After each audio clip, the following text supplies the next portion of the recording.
ಅವನು ಹೋದ್ಮೇಲೆ ನಾನು ಮುಂಡೆ ಅಲ್ವಾ. ಪ್ರತಿಯೊಬ್ಬರಿಗೂ ಹೇಳೋದಷ್ಟೇ ನಾನು ಹೇಳೋದು. ಅದೇ ಜೀವ ಸಂಬಂಧ.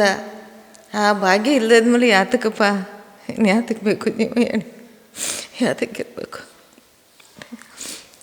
ಮಾನವನಿಗೆ ವಾಸಕ್ಕಾಗಿ ಮನೆ ಕೊಟ್ಟ ಮಾದೇವ, ಇಟಿಗೆ ಹಾಕಿ ಮಾಡಿ ಕಟ್ಟಿದ ಮಾನವ, ವಾಮಕ್ಕಾಗಿ ಸೌದೆ ಕಡ್ಡಿ ಸೃಷ್ಟಿ ಮಾಡಿದ ಗುರುದೇವ, ಹಚ್ಚೋಕೆ ಬೆಂಕಿ ಕಡ್ಡಿ ಮಾಡಿದ ಮಾನವನ ಜೀವ. ನೈವೇದ್ಯಕ್ಕೆ ಹಾಲು ಮೊಸರು, ತೀರ್ಥಕ್ಕೆ ಒಳ ನೀರು, ದಾಹಕ್ಕೆ ಕುಡಿಯ ನೀರು, ಭೂಮಿಗಾಗಿ ಮಳೆ ನೀರು, ಕಷ್ಟದಲ್ಲಿ ಕಣ್ಣೀರು. ಮಾದೇವ ಹುಟ್ಟು ಸಾವಿನ ಮಧ್ಯೆ ಮಾನವನಿಗೆ ಎಷ್ಟೊಂದು ನೀರು.